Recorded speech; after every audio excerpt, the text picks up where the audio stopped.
Boston in the year 2033.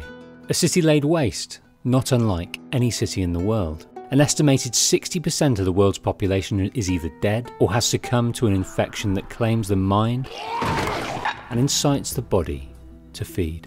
Boston is lost, bombed by its country's government to contain this threat. A threat that has changed humanity as we know it. But humanity still exists, and it is still represented in and around the military cordon quarantine zone of Boston. A place protected by tight security, strict rules and martial law. When people refuse to cooperate, the consequences are clear.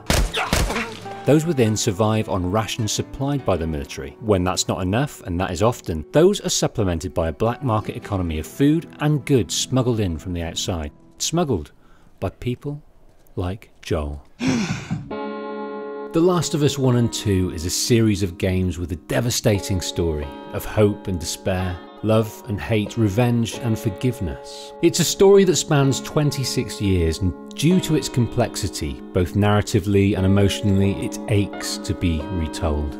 If you enjoy this video, leave a like, and if you have not subscribed, make sure you are, and if you would like to contribute to the hundreds of hours these videos take, why not become a patron with a range of benefits inside a range of tiers.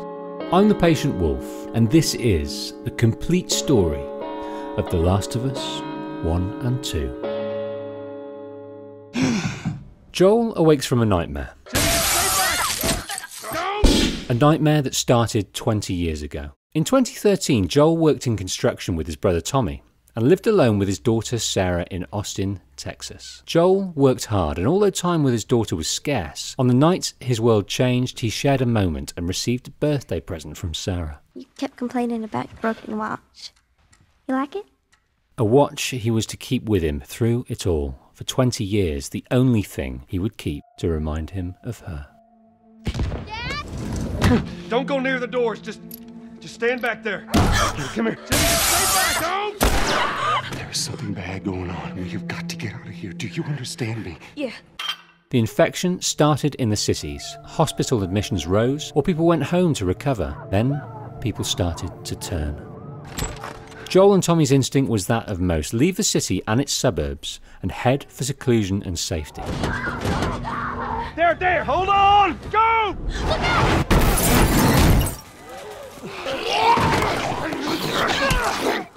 We're gonna need to run. Keep us safe. Keeping them safe. That is Joel's priority as they look to escape the apocalypse that is engulfing their town.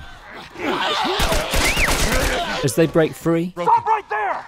They come face to face with the military, the only people briefed on the magnitude of this threat. Somebody, we've just been through hell. Okay, we just need... Shit. Please don't. Sarah. Don't do this to me, baby. Don't do this to me, baby. Come on.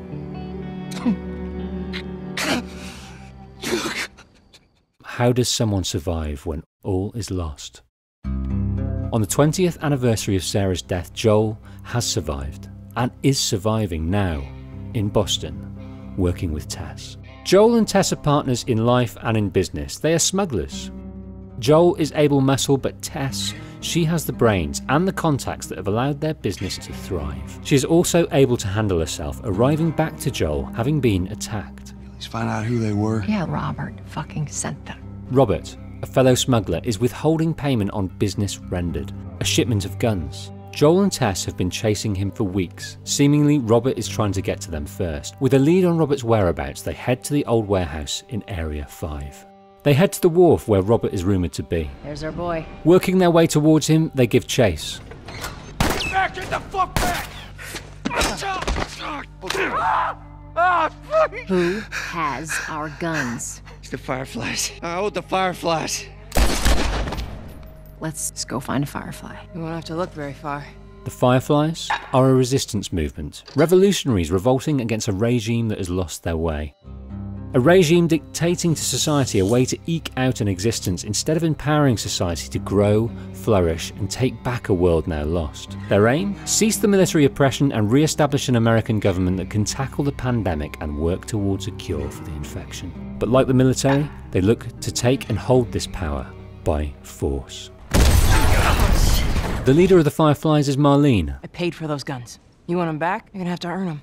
The Fireflies in the area have not been having the success against the military they'd hoped. Many of their number have been overpowered and many of their plans have been scuppered. One of those plans requires something to be smuggled out of the city. Marlene is injured, but Joel and Tess have the skills to see the job through. I gotta move.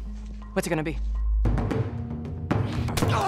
Arriving at Marlene's hideout, Fuck away from her! Hey! Let her go. she reveals what is to be smuggled. I got his help, but I can't come with you. We're smuggling her? There's a crew of Fireflies that'll meet you at the Capitol building. How do you know them? I was close with his brother Tommy. While Tess verifies that Marlene has the weapons, Joel stays with the girl. The girl's name? Ellie. You know, I've never been this close to the outside.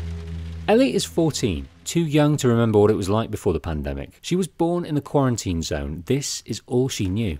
With the merchandise confirmed, they set course across town for the Capitol building. Who's waiting for us at the drop-off? She said there's some Fireflies that have traveled all the way from another city. Girl must be important. As they step outside the zone, watched by military patrol, they find out just how important. Don't do anything stupid. Turn around, on your knees. The soldiers scan them for the infection. Oh, shit. Look. Marlene set us up? Why the hell are we smuggling an infected girl? Look at this! It's 3 weeks old! How is she infected but not turned, and what do the Fireflies want with her? Whatever happened to me is the key to finding a vaccine. What the hell are we doing here? What if it's true? Do I need to remind you what is out there? Although the Capitol building is in sight, the journey will be treacherous. What the hell was that? Traversing the ravaged business district, they meet the owner of those screams.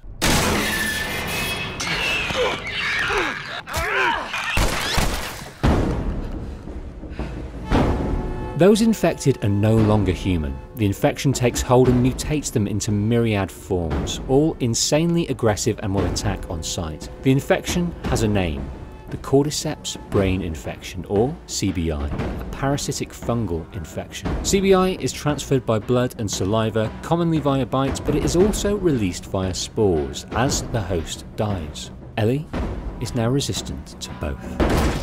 As they weave their way through the city, they meet more. More than they had ever expected. Oh, shit. Tess, how are you holding up?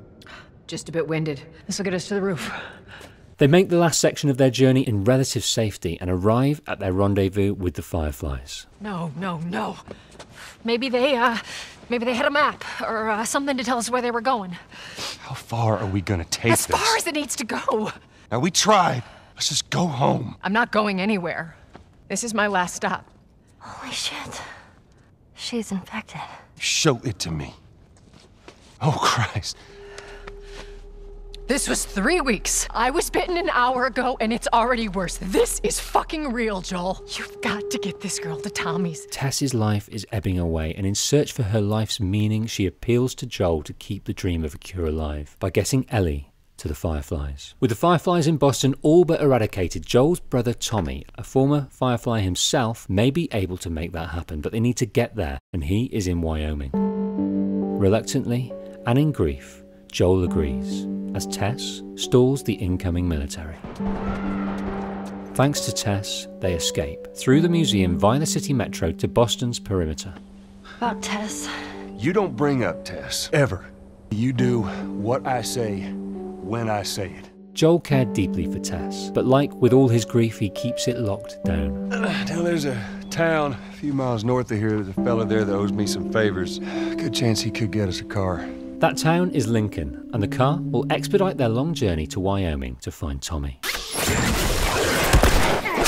off your ass on your feet. Bill is a smuggling associate and a hardened survivor that knows how to protect himself. With him, they search for a car. They travel through the suburbs, through the high school, but it's in the high school that they meet a creature Ellie has never seen the likes of before. A bloater. This infection attacks the human body in stages. After 1 or 2 days, the face starts to show signs and the host becomes aggressive. These are known as runners. Stage 2 are known as stalkers. After a month of the infection, the host starts to show obvious fungal growth. After 1 year, clickers are the third stage of infection. The fungal growth is so acute that it has enveloped the face.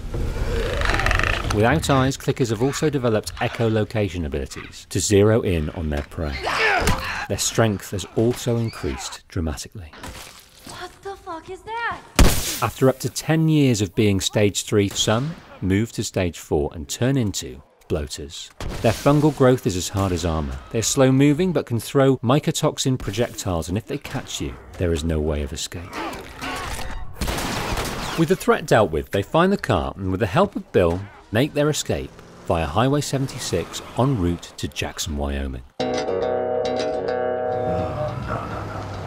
As they near Pittsburgh, their route is blocked. Instead of tracking back, Screw it. Joel elects to press on. Put your seatbelt on, Ellie.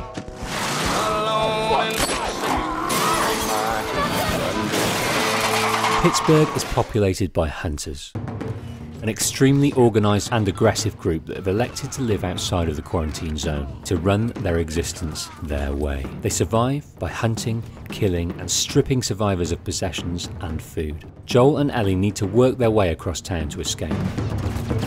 While doing so, they meet fellow survivors seeking a way out of the city. I'm Henry. This is Sam.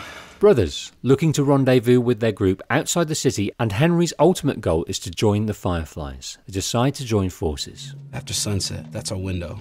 Sneak right past them. Battered, wet and bruised, they escape the hunters. Their next target is the radio tower for that rendezvous. Both Joel and Henry were glad to see kids being kids, and although treacherous, a fleeting joy punctuated their journey. Nearing the tower, the hunters catch up with them. Get out! Joel flanks the sniper and looks to protect his people. The hunters are vanquished at the expense of noise. The infected envelop, but they escape, barely. Reaching the tower, they rest, tell stories, and wait. I don't think anyone from my group is gonna show up. Worst part about it all, explaining it to Sam. They sleep. Ellie wakes her new friend for breakfast. Sam? Shit, he's turning! That's my fucking brother! Sam. Oh my god. Joel and Ellie arrive in Jackson County 2,000 miles from where they left the bodies of their friends, both processing it in their own way. I want to talk about it. No. Why not? How many times do we need to go over this? Things happen and we move on. As they near their destination, Joel needs to be clinical and dispassionate for what he is about to do. Ain't no way around. Gonna have to cut through the plant. In doing so, they meet Tommy. Holy shit. Tommy married Maria, and they are part of a settlement 20 families large, surviving and thriving in the wilderness. Joel grabs a moment with Tommy, fills him in on the importance of Ellie, and asks Tommy to take Ellie from him and hand her over to his Firefly contacts. Tommy reluctantly agrees. It's best this way. This is Joel and Ellie's last stop together. I need to talk to Ellie. Ellie gets wind of Joel's plan, and upset, she flees. Joel and Tommy catch up with her at a nearby ranch. Running off like that, putting yourself at risk? Do you even realize what your life means? Well, I guess we're both disappointed with each other then. Everyone I have cared for has either died or left me. Everyone fucking except for you. As they leave and arrive at the settlement where people survive in relative safety, part of a community, Joel changes his mind. Where is this lab of theirs? It's all the way out, University of Eastern Colorado. Ellie, get off your horse. Joel will see this through. How do I find this lab? It's in the science building. Looks like a giant mirror, you can't miss it. They find the lab, but no sign of the Fireflies. All that is left is a voice recorder. You're looking for the Fireflies. They've all returned to St. Mary's Hospital in Salt Lake City. Is it far? It ain't close. Horseback. Get down! What the fuck are these guys? It don't matter. We know where to go. Let's get the hell out of here. They are not the Fireflies, but whoever they are well armed and numerous. With their attackers closing in and Joel almost incapacitated, Ellie takes charge. They escape on horseback, but Joel is in a bad way. Ellie patches him up as best she can, finds supplies to stitch him up at a nearby mall, and as the snow begins to fall, take refuge in an abandoned house. Winter has arrived. Joel is patched up, but infection is setting in. Ellie is out in the surrounding area searching for food and hopefully some antibiotics. She tracks a deer. Who's there? Hello? We just want to talk. Name's David. This here's my friend James. From a larger group. Women, children. They're all very, very hungry. Do you have any antibiotics? They make a trade, meat for penicillin. James heads to fetch it while David waits with Ellie. As they take shelter, infected show up. David and Ellie work together to overcome the onslaught. Let's head on back. Check on that buck of ours. As they continue to wait for the antibiotics, the conversation takes a turn. A few weeks back, sent a group of men out nearby town to look for food. Only a few came back. They said that the others had been slaughtered by a crazy man traveling with a little girl. Despite this revelation, David allows Ellie to leave with the drugs. With the clock ticking, she gallops back to Joel to administer the medicine, but David's plan is now clear. They had tracked Ellie to their location. Ellie leaves to draw them away from Joel. David captures Ellie. Keeping you alive here. There you go. She wakes to the reality of David's group. They are cannibals, butchering any survivors they can find. But rather than butcher Ellie, David wants to keep her as his pet. As Joel's body starts to react to the drugs, he awakes to find Ellie gone. Ellie! Where'd she run off to? With David's group in the area, Joel quickly finds out something is up. He extracts from them Ellie's location and heads off into the increasing snowstorm. Come on! Let's go! Ellie's reticence to bend to David's will leaves him with no choice. He will butcher Ellie, as he has done with so many others. But Ellie plays her last card. I'm infected! Roll up my sleeve.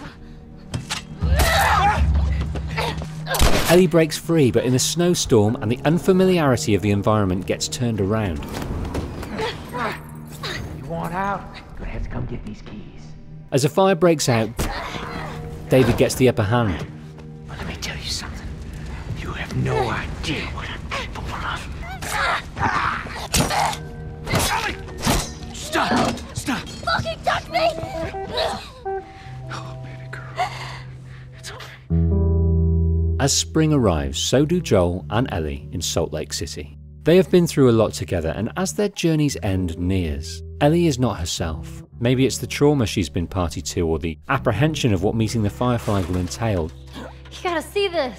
What the hell is... Before they embark on the last few hundred meters to the hospital, they share a moment together. We don't have to do this. You know that, right? After all we've been through, it can't be for nothing. While attempting to reach the hospital via a tunnel, Joel's footing gives way.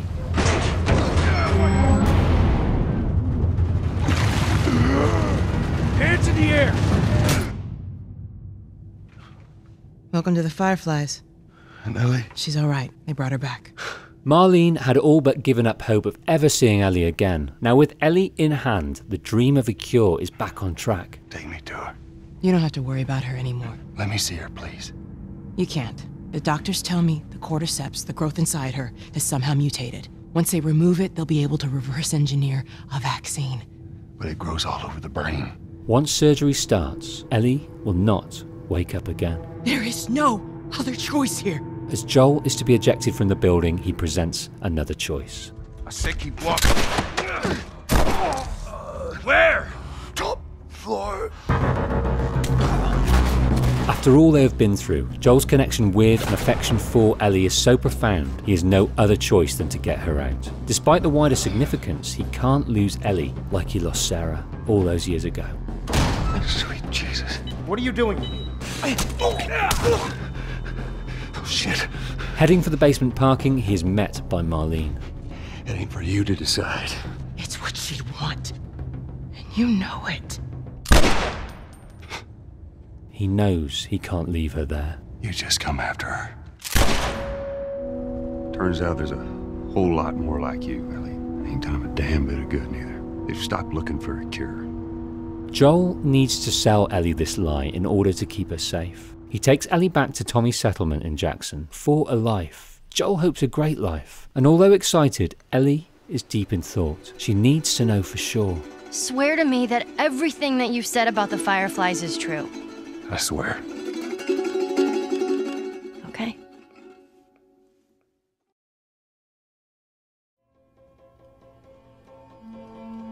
Joel lied to Ellie. Because of her, they were actually going to make a cure. The only catch, it would kill her. I saved her. No! In order to save the life he had grown to love, in his desperation he massacred many for the life of one. She needed her immunity to mean something. I told her her immunity meant nothing. Swear to me that everything that you've said about the Fireflies is true. Maybe I just wanted to do right by her. I swear. Okay. Ellie begrudgingly accepted those words, but our lies and our actions have a way of bubbling under the surface, accruing a debt that must one day be paid. After that lie, Ellie and Joel settled into a life in Jackson. Jackson, a community set up by Maria and her father. Maria then met Tommy, Joel's brother, who helped build and grow the community.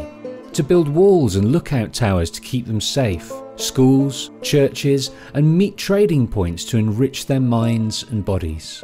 They even had electricity that powered theatres and dances to keep them entertained. It's 5 years later now. The world still has some dangers, risk of human aggression, and of course the infected that sporadically plague the perimeter of the community and beyond. In the community, Ellie has been nurtured by Joel and the elders of the group. She has kept her immunity a secret, chemically masked her bite mark and covered with a tattoo. She's made a good life here, with good friends like Jesse and Dina.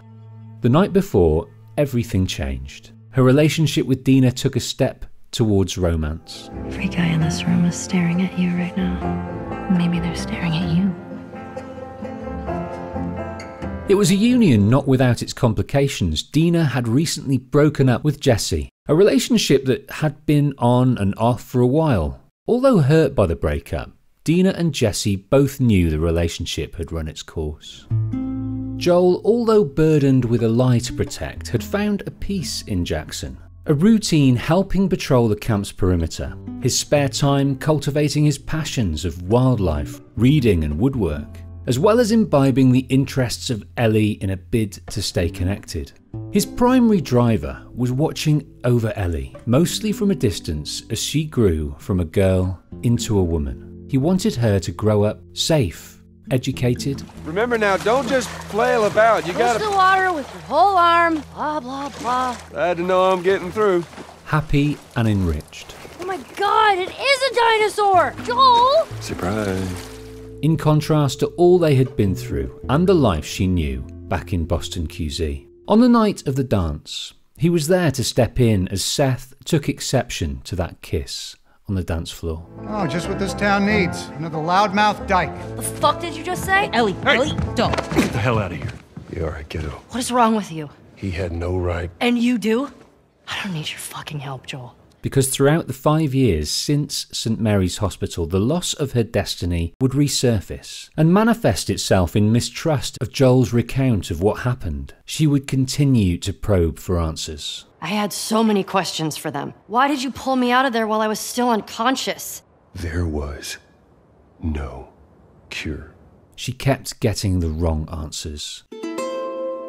A year before that kiss, Ellie travelled back to St. Mary's Hospital in search of the right answers. She found them. Even if we found her, or by some miracle found someone else that's immune, it'd make no difference.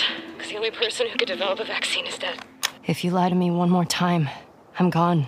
You will never see me again. She hears the truth she always knew in her heart. Oh my god. I'll go back, but we're done.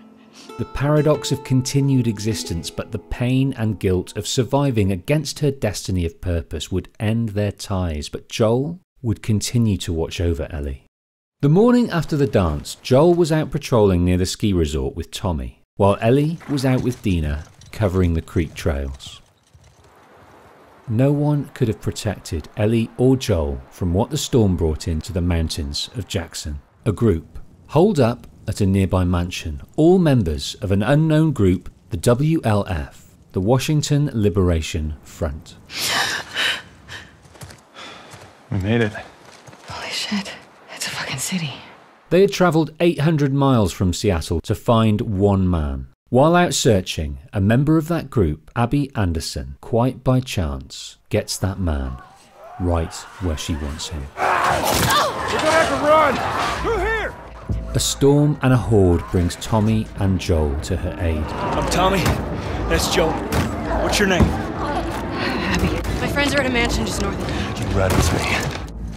Abby's group are surprised to see Abby return with 2 men, but on hearing his name, Joel, they know what they must do.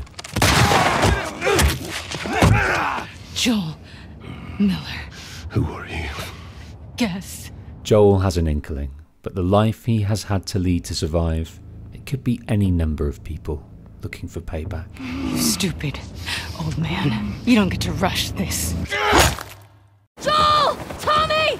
Joel's life is in the balance. And with the news Joel and Tommy didn't show up for the changeover with Jesse, Ellie is one of the number in search for him. She happens upon the mansion. Get her down! Get off me! End it. Now. Oh, please get up! As Joel's life is ended, the trauma of what she has witnessed envelops her. She doesn't know why her and Tommy were spared, but a vacuum has been left. A deeply complicated but vital relationship has been ripped from her, and all that is left is rage. There is only one response she can fathom, and that is revenge. Despite the protestations from Tommy, who has had his own counsel in Maria. Is this you talking or is this her? If it were you or me, Joel would be halfway to Seattle already. Washington Liberation Front, that's what you said was on those patches. Ellie is resolved to make the trip to Seattle with Dina. You go, I go. End of story. Ellie agrees to wait one more day so Tommy can try to turn Maria around and sanction the trip. But whether it's his own need for revenge or a bid to protect Ellie from the same fate, he takes a horse and heads alone to Seattle without telling Ellie or Maria. In desperation, Maria allows Ellie and Dina to leave too, with Ellie's horse, Shimmer. Do me a favor and bring my dumbass husband home in one piece, please. The journey to Seattle was long. They came across campfires, possibly from Tommy. They can only be a day or two behind him. They arrive at the gates of the Seattle QZ, find a map, and scale the walls to find, as far as the eye can see, the place is deserted. No WLF to be seen. It's peaceful out here, at least. It's weird being in a QZ and not hearing gunfire and explosions. They find access codes for many gates in the enormous QZ, and a note speaking to a WLF presence at the Saravina Hotel. But to progress, they need fuel for the generator, so they head into the downtown area to find it. In their searching, notes and letters they find paint a picture of the rise of the WLF in Seattle. Unlike the Fireflies in Boston, they were successful in toppling Fedra, the government agency that took over after the pandemic, and that conflict gave rise to a new WLF leader in Isaac. A man praised for making the hard choices and the hard measures to obtain liberty from their perceived oppressors. Hey, check this out. Seattle traded one shitty ruler for another. We got gasoline. Our luck's changing. They reach the Saravina to infected and dead WLF soldiers with signs of human aggression. They've been shot. What the fuck happened here? Tommy did this. He's one of the ones that killed Joel. This was Nick. He was with Abby's group in Jackson. Also, there was Jordan. He took Ellie's knife to the face. His girlfriend Leah, Nora, Abby's best friend Manny, her former boyfriend Owen, and Owen's now pregnant girlfriend, Mel. Tommy had ended Nick's life and in doing so attained the code to progress through the QZ. Tommy relying on the brutality of the trick Joel exhibited in Colorado all those years ago. I know you said Tommy had a rough past, but fuck. I say we find shelter and we set up camp. Maybe somewhere high up so we can scope out the area. The WLF. Shimmer dead. Ellie overpowered, but Dina rolls away to safety. Didn't think I'd ever see you again. Jordan, with the legacy of Ellie's blade on his face, interrogates as to who else is in this avenging party. You can't stop this.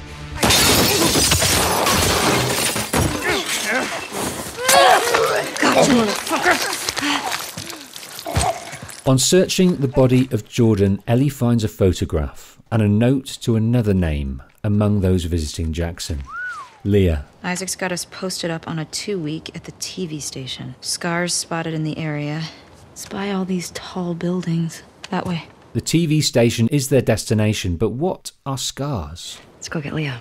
On the way, they see more evidence about the scars, this unmet faction, and a discontent among the WLF soldiers that current orders across the board are to fall back to base. For what purpose? It took us months to secure this zone. Higher-ups know what they're doing. As they arrive at the TV station, they encounter people shot by arrows, and more gruesome still, WLF strung up, disemboweled, and symbols daubed in blood. Searching through the station, they find Leah. Guess the universe really wanted her dead, huh? And within her bag are photographs lovingly kept of the friends that accompanied her to Jackson. 3 down, right? 3 down. Those are Nick, Jordan, and now Leah, but Nora, Owen, Mel, Joel's killer Abby, and Manny still alive. That's near Jackson. Look at their fucking smiles. With the WLF closing in to investigate the attack, Ellie and Dina use the tunnels of the metro system to escape. All right, it'll work for now. Keep going. But they trade the WLF for infected. With spores abound, they don their masks. Look out! Just as Ellie thought she had a handle on the progression of the infection that plagues this world, her and Dina are presented with a new class of infected. An alternate 4th class that when in close proximity engulfs its target with acidic clouds. This class has been dubbed as the Shambler. As if the others weren't bad enough. I'm really tired. Dina exhausted, but both wary and intent on reaching the surface.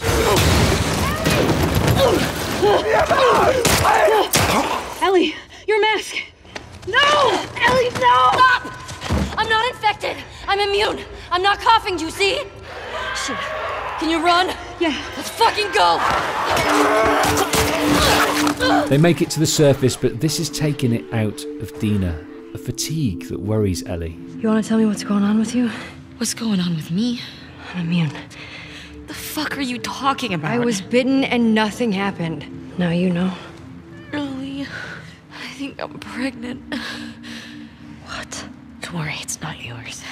How long have you known? I wasn't sure, okay? I didn't want to be a burden. Well, you're a burden now, aren't you? Her anger born out of a mixture of care for Dina and that she may soon have to choose between Dina and her thirst to make Abby and her group pay. From here on in, the theatre will act as their base in Seattle. Dina is hampered by nausea. She can't accompany Ellie like she has until now. They rig up the wireless radio, tune in to the WLF comms, and from here, Dina can isolate activity relating to the remaining aggressors. They found our mess at the school. This guy, Owen, he went AWOL. What about her? Nothing yet. Negative on scars. Lone male trespasser. Armed. Lone male Over. trespasser? Tommy. With a lead on Tommy, Ellie is to head out alone to his presumed location.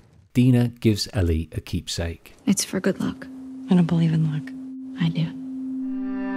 Hillcrest is a community that held out during the infection, through the military occupation and the civil war against the WLF. But the WLF taking over did not produce the freedom that some would hope. At one stage, they ordered residents to move inside the walls of their stadium so as to protect them better. Some rose up, but to little effect. The WLF own this town and are out in force in Hillcrest, now looking for this lone male trespasser, Tommy. Go, go! Don't let him escape! As she nears the conflict, the man at its centre is not Tommy, but Jesse. What the hell are you doing here? Glad to see Jesse, but Tommy is still at large and they need to get out of the firefight with the WLF. See that truck? You ready?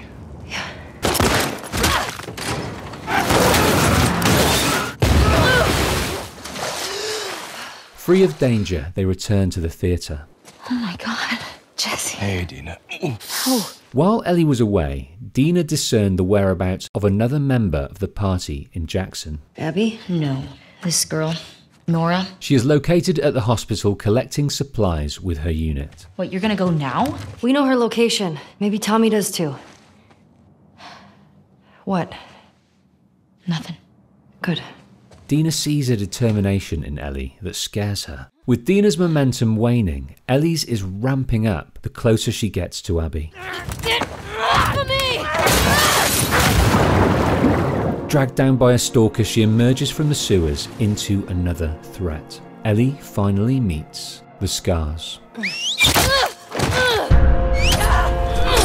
Known to themselves as the Seraphites, a religious cult giving praise to the founder of their faith, the Prophet, they free their enemies nested in sin by disemboweling them. Now he is free. Ellie is not here for them, but to get to the hospital, Ellie will need to get through them. Got you, motherfucker! Ellie uses the Seattle floods to enter the hospital, learns the whereabouts of Nora, and works her way to the upper floors. While crawling through the air ducts, she hears word that Abby's whereabouts are unknown. Nora is being pressed as to where she is. When Isaac talks to us about this, I'm gonna say what I think happened. Knock yourself out. I've got work to do. Don't scream. You remember me? What do you want? Abby was here earlier. Where'd she go? We could have killed you. Maybe you should have. Or maybe you should have stayed the fuck out of Jackson. Ellie gives chase under WLF fire and rather than be caught, elects to drag Nora with her down to the infected and spore-ridden lower floors. Ellie finds Nora, coughing, infected. You're breathing spores. You're her. Nora knows now who Ellie really is. She, along with the rest of the group that travelled to Jackson, were Fireflies, joining the WLF after the Fireflies voted to disband, after Joel intervened for Ellie. Think about what he did. How many people are dead because of him? Joel not only took away the source of the immunity, but the only man that could utilise it. No! And that man also had a daughter. Her name was Abby. Is he still in the fucking building? No! Don't look. Dad! Dad! Ellie does not know details of what individually any of them lost, but collectively, Ellie had known in her heart that that day at St. Mary's Hospital that resulted in the end of the Fireflies was the reason for his death. But this knowledge had no bearing on her rage. It's so strong there is no room for the minds of others, and the only person she needs to see die is Abby. She arrives back at the theatre with the location of Abby extracted from Nora with bloody force marked on her map. Back at the theatre, Dina is struggling. Jesse instinctively knows she's pregnant with his child. She needs real care and she's not gonna get that. Yeah, I know. But I can't just leave Tommy. Maybe you could take her back. She's not gonna leave without you. Let's get Tommy. They decide to head for the aquarium, the last known whereabouts of Abby, in case Tommy has the same intel. Jesse hopes they can intercept him there. Ellie content that her mission for Tommy and Abby are still aligned. Jesus, how the hell are we crossing this? Between them and the aquarium is an impassable expanse of water. The highway is occupied by wolves, so they decide to commandeer a boat. As they get closer to the boat, they overhear news of a trespasser at the marina. Sniper spotted in 12. It can only be Tommy. We can get to the marina through here. No, we're taking a boat. If it is him, he'll be gone by the time we get there. Abby is where he'll be headed, so if we just What fall, if he's in trouble? he can take care of himself. Jesse can now see what Dina has seen growing in Ellie, the closer she has gotten to her target. Ellie's drive for revenge that now trumps anything and anyone else, including the retrieval of her only living connection to the father she lost, Tommy. I really hope you make it. And like Dina, Jesse sees no use in trying to persuade her. He heads for Tommy. Ellie gets the boat. Almost there. The floods form rapids that take Ellie closer to the aquarium. As she nears, the rains turn to storm and the waves wash Ellie up on the shore of the last known location of Abby.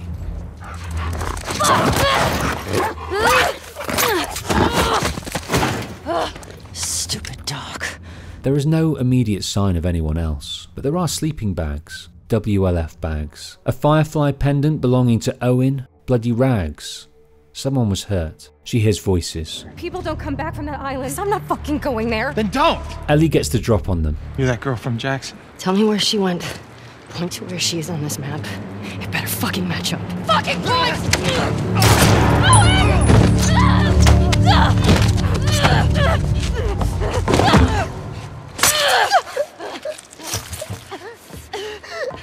Tell me where Abby is. Where the fuck is she?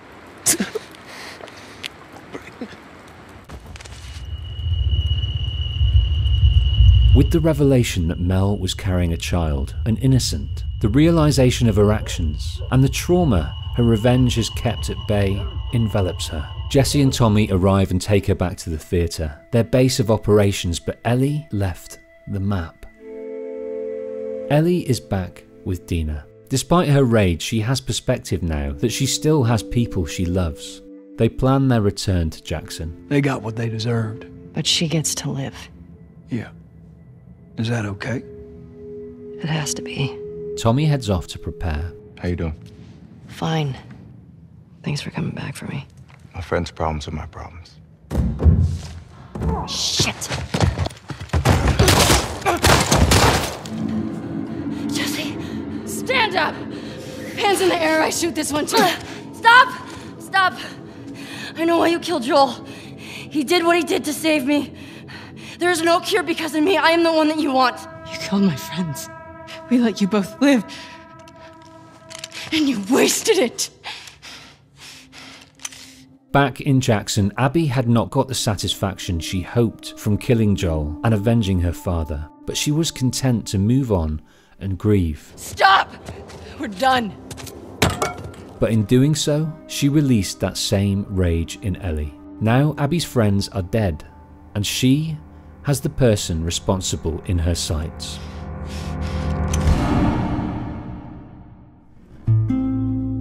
On returning to Seattle, for Abby and her friends, life returned to normal. She still had a city to control and protect. The Washington Liberation Front live as many communities do in this post-apocalyptic world. They have taken the Seattle Stadium as their home. Within it, they are well protected. They train, their children learn and play, and they grow the crops and livestock to feed their growing populace. They are a warring faction, led by Isaac.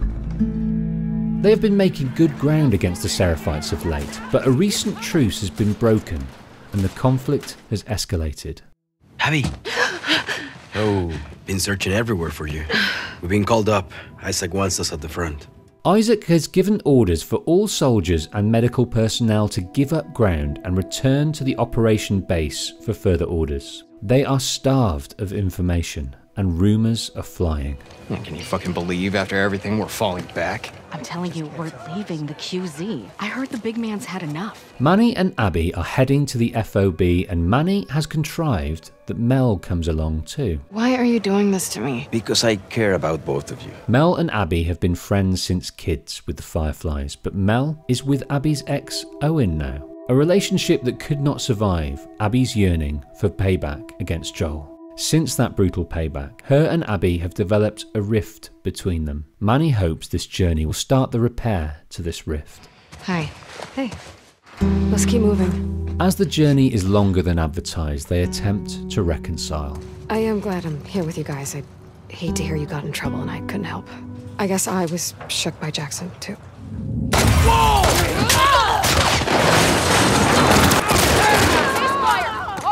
One of their number and Mel are hurt. Back to the medics at the FOB. Abby and Manny check in. What you got for us? No assignment. Just says report to Isaac. Never been this busy here. Something's going down. We better find Isaac. We should make sure Mel's okay first. As Nora treats Mel, she asks for a moment to share something away from her. I'm shipping out to the Westside Hospital in a few. Orders are to get everything. I need to show you guys something. Follow me.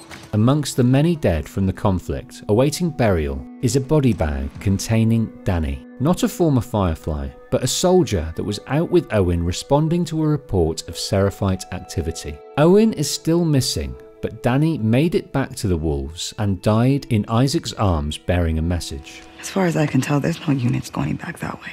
Worried, Abby resolves to find out why no one is searching for Owen when she reports to Isaac. Isaac is in the apartments, a prison, a place long used for the WLF to hold and forcibly interrogate captured Seraphites. After our morning, I wouldn't mind a few minutes with these guys. They catch up with Isaac, questioning a scar. They find out the reason for the pullback. These small skirmishes. We can't keep going like this. Sick of another failed truce, Isaac has a plan to attack their island with full force to end the conflict once and for all and eradicate the Seraphites. There's a big storm a few days out. We're gonna use it to mask our approach. You two are gonna lead the first wave. Abby uses the opportunity to ask after Owen. He shot Danny, apparently to protect some scar. It's bullshit. Excuse me? Let me go after him. I'll walk him back in. We'll get to the bottom. No, we've only got one shot at this. And this is bigger than any of us. Definitely bigger than Owen. Abby appears to concede, but inside she knows what she must do. If Owen's out there, how the hell are you going to find him? I know where he'll go. Shortly after joining the WLF, Abby and Owen, then a couple, had happened upon the aquarium. Oh my god. You don't see that every day.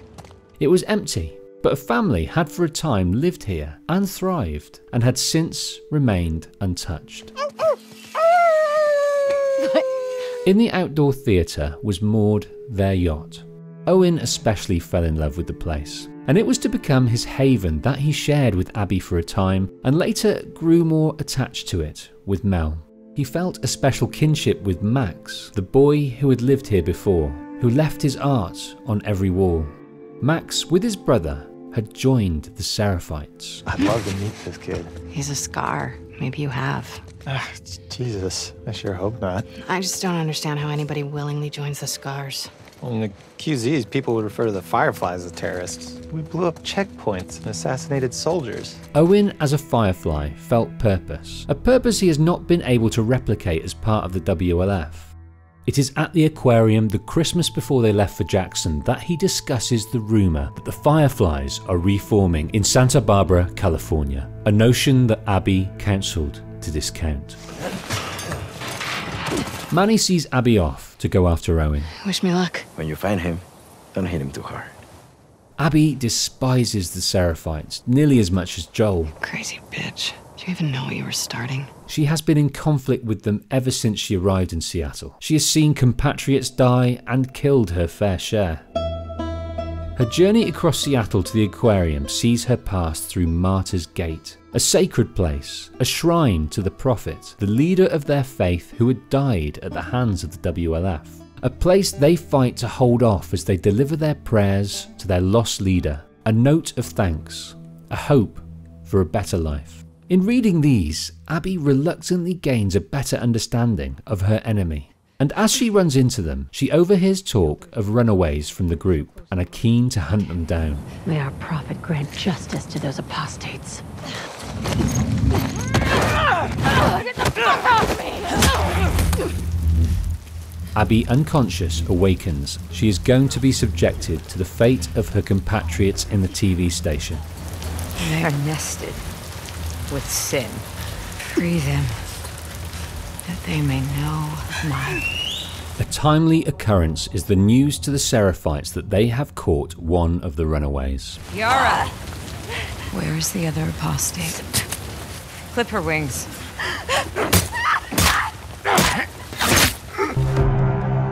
The runaways' names are Lev and Yara.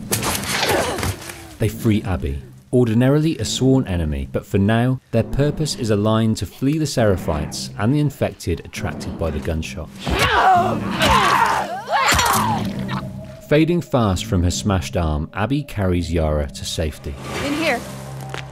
Resets the arm, and with a mind still set on the aquarium, she leaves them. Thanks for cutting me down.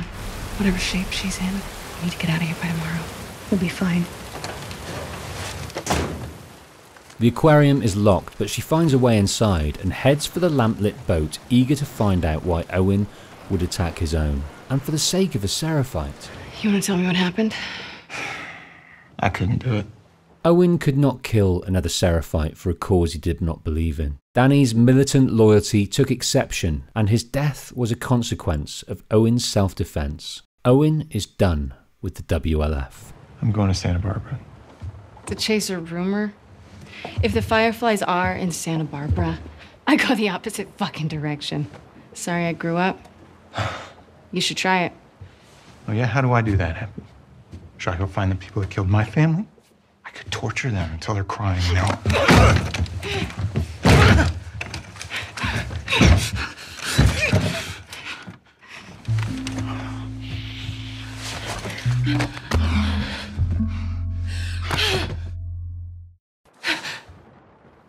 The morning Owen brings unease for Abby. More than the realization she has reignited an old flame, now an expectant father. The unease is related to the young Seraphites she left vulnerable up the coast. Those fucking kids. Arriving back, Lev has seen off investigating Seraphites. Yara needs urgent medical attention. What are you doing? I'm giving her a chance. The closest help there is back at the aquarium. Mel is back. A close call for Owen and Abby. She assesses the damage to Yara's arm. I was gonna clean it and try resetting. The bone's shattered. She has compartment syndrome. A critical diagnosis. The arm must be removed. They don't have the equipment or supplies to remove it safely. The WLF occupied hospital is potentially 2 days there and back with the current conditions. She doesn't have a couple of days. What if I can get you there in 2 hours? Abby needs to help these kids. She leaves with deep concern from Owen. Abby. And a desire to keep the flame they ignited the previous night. I don't care about last night. Well, I do. On their way to Lev's shortcut, they meet Seraphites. During combat, Abby hears a name. It's Lily! Did you hear what they called me? Once called Lily, and having struggled with his gender identity, Lev, against strict Seraphite rules, shaved his head from the braided hair to live as a boy. He aspired to be a soldier like his sister, but was to be married to an elder, a fate he could not fathom. Their mother, a strict servant to their faith, banished him, as did the group at large. Accompanied by his sister Yara, they were estranged from the group as apostates, renouncers of their religion and hunted for their crime. But despite the hatred, Lev still clings to a faith that grounds him. He draws strength to his character by the sage teaching of its founder, a woman dubbed as the Prophet. Her writings don't have violence in them. We weren't stoning or hanging people until after she died. They're taking her words and twisting them. Abby, having always seen the scars through hatred, now has a view of them through a different lens, through Lev. Only when weak may I carry my true strength. What the fuck is that? In helping Abby, Lev has revealed a Seraphite secret. To avoid the wolves, infected and fallen buildings, they have formed a sky bridge, often hidden from view due to the persistent Seattle clouds. I don't know if I can do this. Finding her true strength, overcoming her fear of heights and an unplanned deviation through relentless infected, they reach the hospital. I'm gonna go in the front door, grab the stuff, come right back. You're staying here, yeah? I need to grab some medical supplies. I'm doing a thing for Isaac. Those at the hospital don't know of Isaac's insistence that Abby stay at the FOB, but after checking her story as to why she was there, she is apprehended on Isaac's orders. She's been AWOL since yesterday. Shit. Hey! Crying out for release, she summons... Loyal to Abby, she releases her, explaining that these supplies have left for the FOB, in readiness for their invasion of the Seraphite Island. But she has an idea. We haven't cleared out the lower floors yet. Since the WLF have occupied the hospital, they have not dared to enter the lower floors. This hospital was ground zero as the pandemic rose in Seattle. Due to the number of infected, it was safer just to close them in. Those infected within have been entombed for 25 years. But that is Abby's surest bet. If all else fails, the ambulances in the parking basement may hold what she needs. May your survival be long. May my death be swift. The fuck is that? On bringing the power back online to ease her passage, Abby finds the supplies to save Yara. Thank God. But in doing so, unleashes a phenomenon. The Rat King. Tightly packed in an atmosphere of spores and fungus, these infected have evolved and conjoined to form a mass of infected bodies. It attacks with extreme strength. Those that separate from it have the agility of stalkers, but the mycotoxin projectiles of a bloater. Abby overcomes her toughest infected encounter yet. Fuck this place. And returns to the aquarium with Lev. As Yara's operation is completed, Lev is keen to see her. They're just kids. I know. What happened to us? Maybe we stopped looking for the light. The gradual realization of Owen's mindset arrives to Abby all at once. Seeing through the hatred she had for the Seraphites and the anger at the loss of her father, she has found a glimpse of peace. Like Owen, she is no longer a wolf. But what is their purpose now?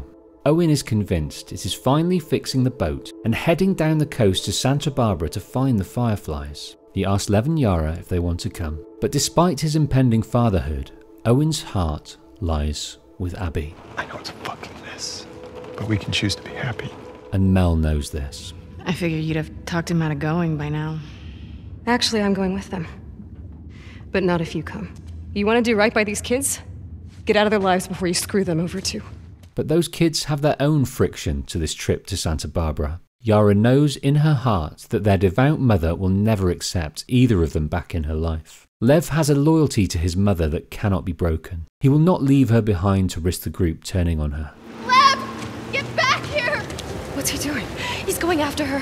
After who? His mom. She's gonna kill him, Abby. Abby is compelled to save Lev from a certain fate. Yara, despite her recent amputation, needs to guide her. Due to his love for Abby, Owen is drawn to join them. Owen? I'm not gonna let her go by herself. Actually, you are. Get your priorities straight. Despite her love for Owen, she makes the decision for them. She will not get between him and Mel, and the child they are about to bring to this world. While Owen turns his attention to the finishing touches on the yacht due for Santa Barbara, Abby and Yara head to the marina to find a boat for the island. On approaching, they hear gunfire. Yara hangs back while Abby investigates. Get down! Abby, what the fuck? Manny, what are you doing out here? The boats. We were supposed to hit the island tonight. A sniper has laid waste to Manny's first wave team. I need one of those boats. Now. Why? Ask me later. Then I guess you're gonna help me take this guy out.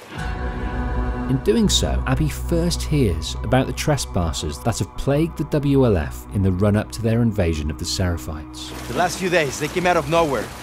They're hitting us hard. Why? Don't know. It's right there! Go, go, go, go, go! Manny. Screw it. Let's go.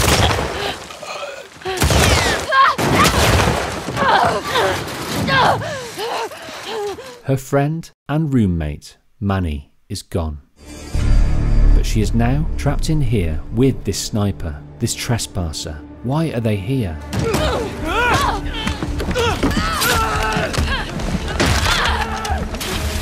Abby recognizes the man as Joel's companion back in Jackson. As Tommy disappears beneath the waves, the enormity of this races through her, but she hasn't a moment to process it. They must save Lev. Through the storm that the wolves predicted, they reach the island, but so do the WLF invasion. Isaac had sent scouts ahead for intel to help them in this mission. They did not return. If they had, Isaac would have known about the sheer numbers that live on the island and how organised they are. Isaac, wanting to use the storm as a cloak, goes ahead with the invasion anyway. As they head for Lev and Yara's former home, Abby sees a community that she never imagined, like theirs, but living an antiquated existence. They had raised the buildings dwarfed by the iconic Space Needle. They live simply in wooden constructions, in loving communities with children, crops, livestock. Abby can't help but draw comparisons with the communities she has known. May her light guide us through the storm. When you're lost in the darkness, look for the light. What's that? Something my dad used to say. This is the one. Yara's fear had come true. Their mother no longer saw them as her children. I just tried talking to her. I tried to make her understand. She attacked Lev. In self-defense, their mother is now dead. It's gonna be okay, I promise. Lev's connection to the island, to the Seraphites, is gone. Now they can leave and sail for a new life. That's down the street. But the battle has started. They need to get to Haven, the largest settlement, to get a boat back to the aquarium, then on to Santa Barbara. They run in to the wolves. Got one! Abby? Please. We need to move.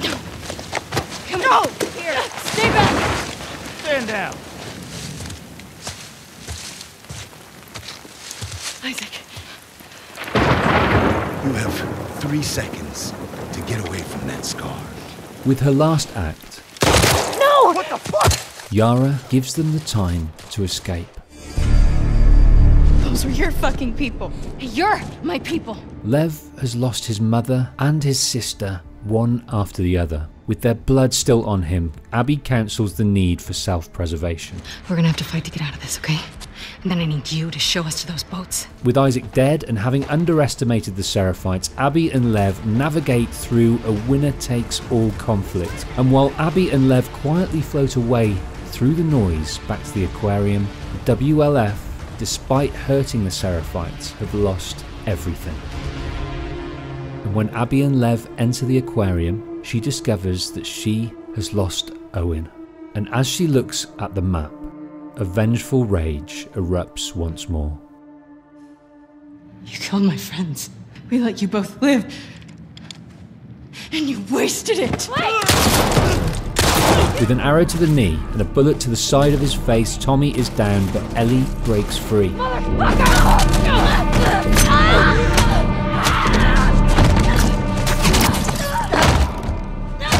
Stop! She's pregnant. Good. Abby! With a look from Lev, she is immediately reminded of the brief moment of release she experienced from her hatred. How she felt when she finally avenged her father, how that couldn't sate her grief and rage, and how she channeled that into a hatred of the Seraphites. In Lev's eyes, she resolves to end her cycle of rage here. Don't ever let me see you again.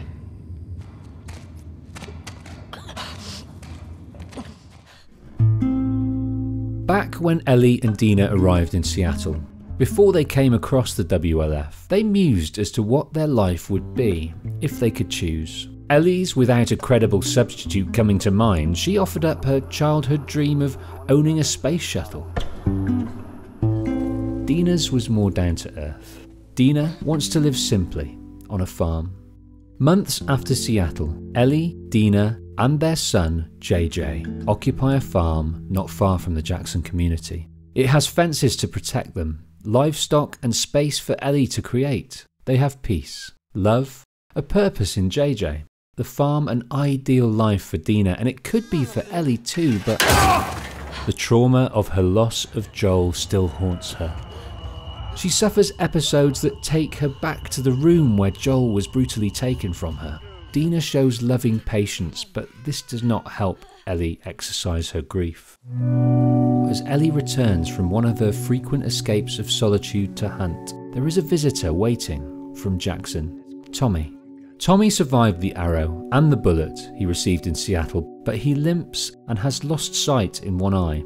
If anyone knows what Ellie is going through, it is Tommy, because there is a rage in Tommy now that he is not able to quell. Not only has he lost mobility and sight, but he has lost his wife, Maria, no longer able to suffer his behaviour. Tommy has lost the anchor that kept him so steady for the years since he met her. After his time surviving with Joel, the things he did and endured as a Firefly, and now alone with grief and rage and trauma now directed in one place, Abby. After much searching, he has a lead on her and Lev in California.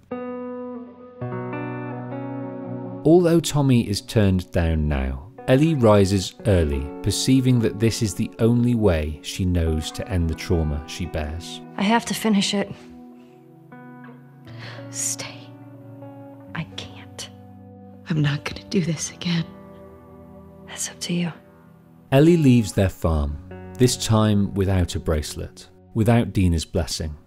Dina is done.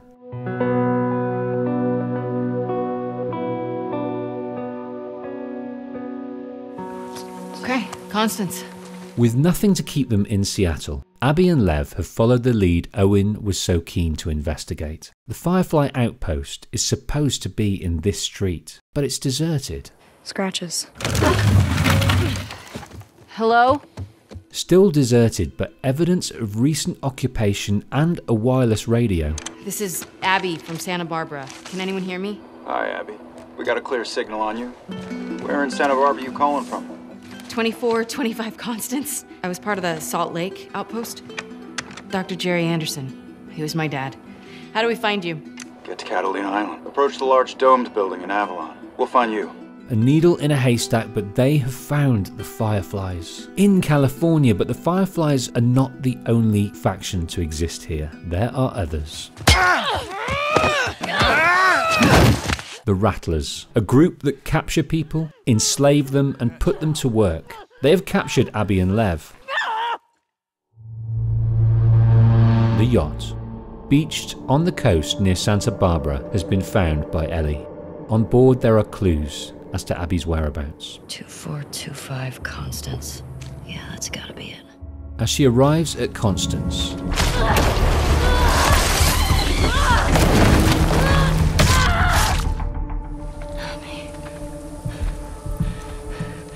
Abby. she is met by the Rattlers. Wait. You're looking for an Abby, right? Talk. She's in a holding cell at our camp. We keep them in the tall, round building.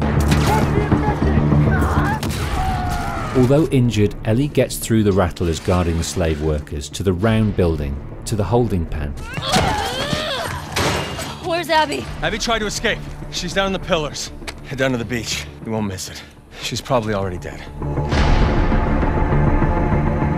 Ellie has travelled so far. She wants Abby dead, but how will it feel if it's not by her hands? Abby is alive. It's you. She is beaten, battered, emaciated, close to broken. But her first thought is for Lev. They're both this way. 2 boats await them. This is not how she imagined this going. But as Joel's dying face flashes in her mind, she's come too far to not do what she feels will abate this trauma. This obsession must have its end. I can't let you leave. I'm not doing this. I'm not gonna fight you. Yes, you will. He's not a part of this. You made him a part of this. Okay.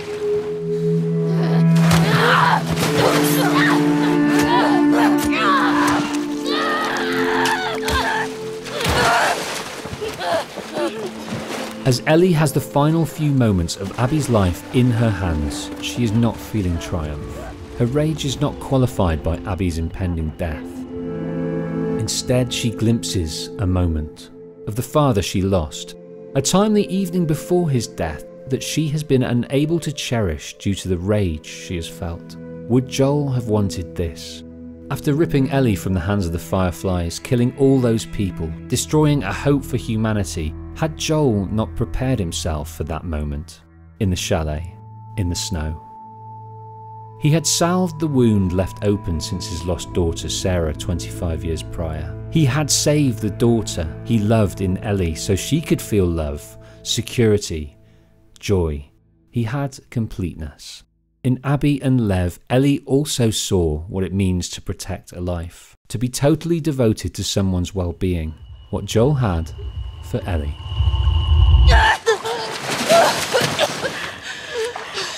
Bro, just take him. Abby takes Lev, away on the boat now bound for Catalina Island. Ellie heads back with severed fingers. She looks on at a farm long deserted. The family she left and loves has returned to Jackson. All that is left are her possessions, drawings, diaries, and her guitar. Ellie's severed fingers mean she can no longer play her guitar as she used to. The notes no longer ring true. Their music, this strong connection with Joel, has gone for now, but the memory of their last conversation before he died has not. I was supposed to die in that hospital. My life would have fucking mattered. But you took that from me. If somehow the Lord gave me a second chance at that moment, I would do it all over again. I don't think I can ever forgive you for that. But I would like to try. Their last moment had been a resolution, a resolve for a better future. The loss of that was tied up in the trauma of losing him. But in her revenge, what else had she lost? What would she do now? Who has she got left? As she leaves the gift from Joel behind, we see the moth emblem that Joel was keen to restore when he first found it. The moth evokes macabre imagery of death, also of compulsion, as a moth relentlessly seeks the light at all costs. Also, like a butterfly, an image of rebirth. How will Ellie live her life from now on? On the opposite arm to her disfigured hand sits Dina's bracelet, only recently restored there. In this image is a hope of a life of peace and love, a life Joel always wanted for her. If you enjoyed this story recap of the Last of Us series, leave a like. Subscribe and hit the bell to be informed of more retellings on their way soon. And if you know anyone that would enjoy this video, share it. Tag me on Twitter, and if you would like to contribute to the hundreds of hours these videos take, you can do so via Patreon through a range of tiers. The link here. Watch this next video. And until next time, I'm the Patient Wolf, and this has been the complete story of The Last of Us 1 and 2.